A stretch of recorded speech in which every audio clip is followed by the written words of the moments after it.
Hey Argos fans, Adam Orrico here from Argos TV, joined once again by Don Landry from Argonauts.ca. Thank you for joining me once again this week. Good to be back. I'm trying the Orrico look here, folks. I don't even know if it shows up on camera. It's only been this is like a month growth for me, and I'm still not matching it. This is about an hour and a half for me.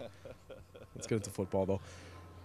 Pretty obvious storyline heading into this game, and that's the return of Cory Boyd to Toronto. Let's not talk about so much what Cory Boyd's going to do, but more about what this defense is going to do to Cory Boyd and that run game in general. Right. Well, I think the plan for Cory Boyd will be the same plan that they had for John Cornish last week, which, and you recall, John Cornish ripped the Ticats for 170 yards the previous week, not even close against the Argos, because they got to him early, they got to him often, they hit him hard. They hit him sometimes illegally, according to the Canadian Football League, because a couple of them, Brandon Isaac and Marcus Ball, were fined by the league. But it was obviously their plan to not just try to stop John Cornish, but to make him feel some pain, to make him upset, to get him angry. They did all of that, and I think they'll try that against Cory Boyd. Cory Boyd was a terrific workhorse for the Argos in his years here, but what we do know is if you punish him and push him around a little bit, he may sink into the background a little bit. So I don't think there's any doubt that Cory Boyd is in for a rough ride against the Argo defense, or at least that will be the plan. If he's used enough. Kavis Reed this week was saying, we don't even know if we're going to use Cory Boyd that much. We'll see. Just because he's coming back to Toronto, that doesn't mean we have to use him because he's got something to prove. If he fits our schemes against Toronto, we'll use him a lot.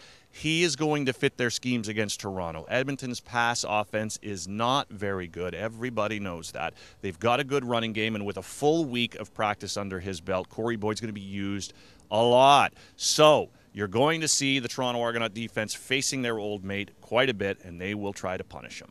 So for as much talk as there is about Cory Boyd's return to Toronto, there's a guy in our backfield now who had a pretty solid debut in the Argos backfield last week in Calgary, and that's Chad Kackert.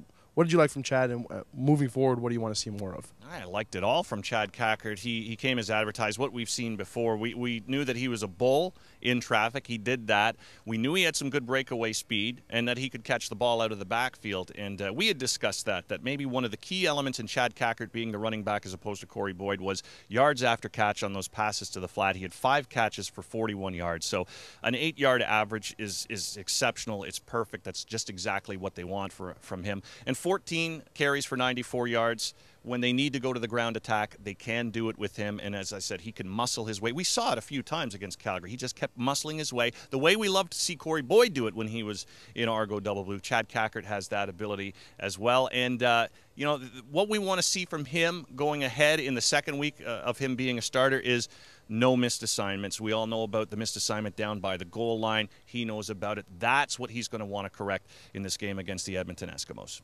All right, Don, let's head into the Eskimos defensive unit, and we'll talk about a young man in the middle there who is on pace to break a record that an Argo currently holds. Yeah, that's right. Calvin Tiggle in 1994, as a member of the Toronto Argonauts, had 129 tackles. That is a record that stands today in the Canadian Football League. But J.C. Sherritt is on pace for 144 tackles.